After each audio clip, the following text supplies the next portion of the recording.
For decades, Canada's economy was closely intertwined with that of its southern neighbour. Roughly 75% of Canadian exports went to the United States. But a barrage of unexpected tariffs and trade threats from President Trump has begun to rewrite that story.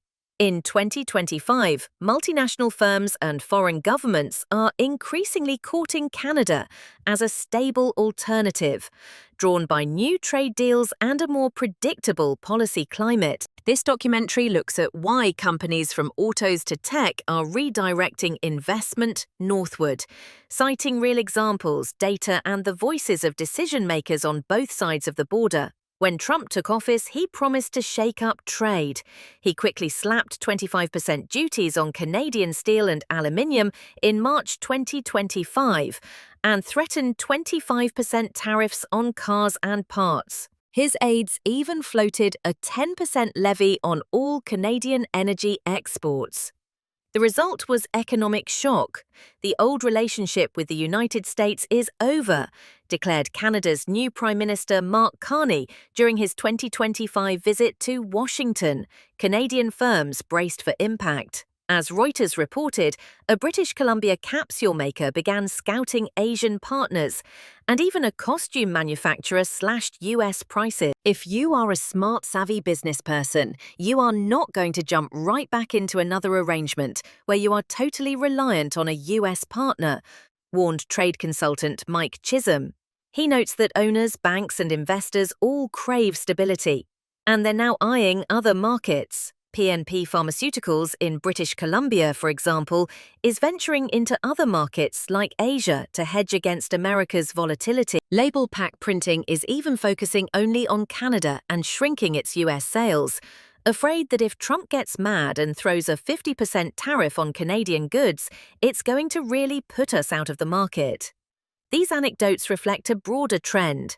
Canada's businesses are retrenching at home and overseas, while the US trade scene swings unpredictably. In March 2025, Trump imposed 25% tariffs on all steel and aluminum and announced 25% on non-NAFTA compliant cars and parts. Canada answered in kind with 25% duties on $155 billion of US goods, including iconic items like bourbon, wine, and even Florida orange juice. Prime Minister Trudeau warned Americans directly that tariffs against Canada will put your jobs at risk, potentially shutting down American auto assembly plants and other manufacturing facilities, and would raise costs for you, including food at the grocery store and gas at the pump. In the US, auto executives and economists warned that 25% auto tariffs would sharply raise vehicle prices. Ferrari preemptively announced 10% hikes on US sales. In Michigan, business groups pleaded with Trump to stop the plan, warning that in Michigan, where 1 in 5 jobs is automotive-related, the pain felt by working-class citizens will be profound. These tensions have prompted Canada to seek new friends in trade. Ottawa's strategy is twofold: retaliate where needed, but more importantly, cultivate fresh markets. Canadian officials speak openly about predictability, a key word. International Trade Minister Mary Young noted that the new Canada-Indonesia Trade Pact is about creating predictability of our trading relationship. By contrast, US policy is seen as erratic. Even Canada's central bank warns that the unpredictability of US trade policy could cause further market volatility. In late 2024, Canada signed a landmark comprehensive economic partnership with Indonesia, a G20 economy of 280 million people. The CEPA effective 2026 will eliminate over 90% of tariffs on Indonesian goods entering Canada and deepen investment ties, especially in critical minerals like nickel and bauxite. Indonesia's Trade Minister Budisto lauded Canada's support for Indonesia's plan to grow its critical minerals industry. Canada is also pursuing broader Indo-Pacific engagement. Its official Indo-Pacific strategy, with $2.3 billion over 5 years, highlights a market of 40 countries, 4 billion people, and 47 trillion in GDP, including 6 of Canada's top 13 trading. The aim is to diversify beyond the US, tapping booming Asian markets. Canada boasts trade agreements covering over a dozen countries. In addition to Indo-Pacific deals, Canada's free trade network includes CEDA with the EU, CPTP in the Pacific, USMCA in North America. Global tech and energy firms value Canada's resource stability. Indonesia, rich in nickel for batteries, now sees Canada as a trusted partner on the energy front. While Trump has threatened a 10% tax on Canadian oil, Canada has retaliated by targeting US energy imports. By locking in these agreements, Canada is sending a message. Its trade policy will be steady and collaborative, not volatile. As Mariang put it, the Indonesia CEPA creates predictability for businesses. In 2023-2025, this strategy has already begun to pay off. Even companies that used to view the US as a given are now taking a second look at Canada. The combined effect of US tariff risks and Canadian incentives is forcing companies to reconsider North America's geography. Multinational corporations are increasingly choosing Canada for expansions, citing stability and access to markets. Many Canadian manufacturers are telling US clients that costs are rising thanks to tariffs, effectively passing on the price hikes.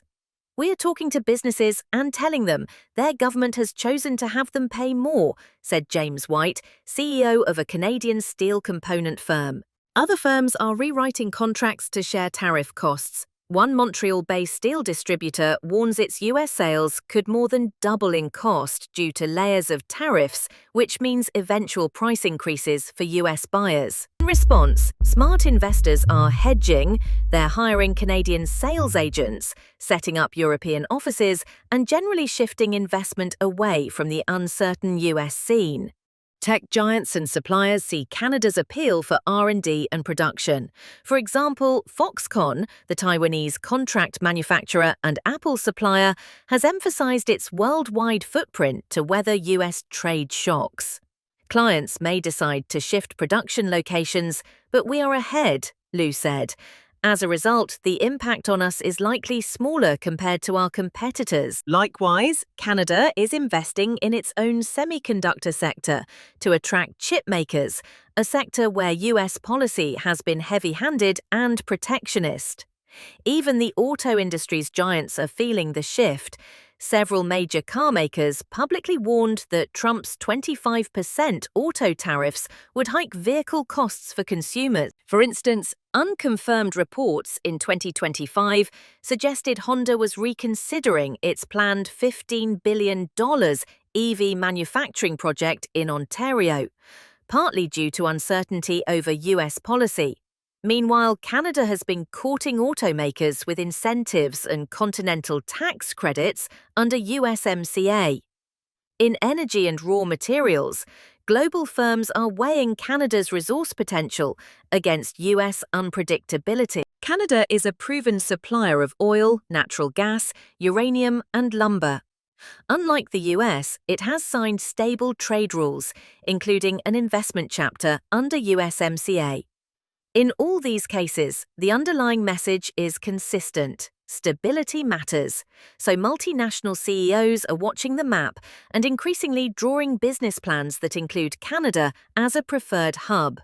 Trump's auto tariffs would add roughly thousands of dollars to each car's price, industry experts say. In fact, luxury car makers immediately announced US price hikes. The near-term effect is a supply chain jolt. Canadian factories that ship parts to US plants now face contract renegotiations and order changes. In the tech sector, Canada's message is "Come build here." One Canadian steel component maker said bluntly, "We are telling them, unfortunately, their government has chosen to have them pay more." US tariffs on Canadian oil and tariffs on metals would have hit industries across both countries. Even the mere threat of those taxes spurred action. For example, 2024 saw a surge in investment in Canada's battery and critical mineral sector. Projects valued in the billions, many announced by Asian and European firms. The data tell the same story of divergence. Canada's economy has held up impressively despite shocks. In late 2024, it grew at a 2% annualized rate, well above expectations. Canada is attracting significant FDI. In 2023, incoming investment rose to USD $50.3 billion, a 9% gain year-on-year, making Canada the sixth largest FDI recipient globally. FDI into the US tells a mixed story. While still large, it fell 28% from 2022 as the new Trump tariffs loomed. Canada shipped $721 billion in goods abroad in 2024, of which 75.9% went to the US. US exports to Canada actually fell 1.4%, 4% from the prior year. In summary, Canada's economy is performing solidly, helped by new trade ties, even as the US market shows signs of stress.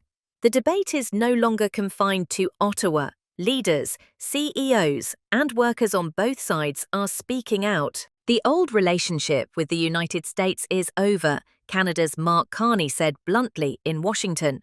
Carney's critics in the US, however, sneer a White House spokesperson joke that Canadian companies won't have to worry at all about tariffs when Canada becomes our cherished 51st state. We are creating predictability of our trading relationship.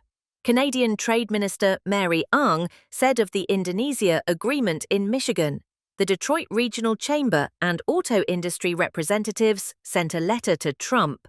Imposing 25% tariffs on cars would lead to dramatic price hikes, supply chain disruptions, and pain in the auto-heavy state. Canadian businesses and unions feel vindicated.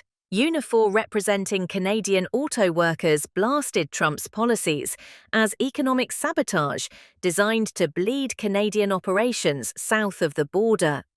These competing voices underscore the stakes.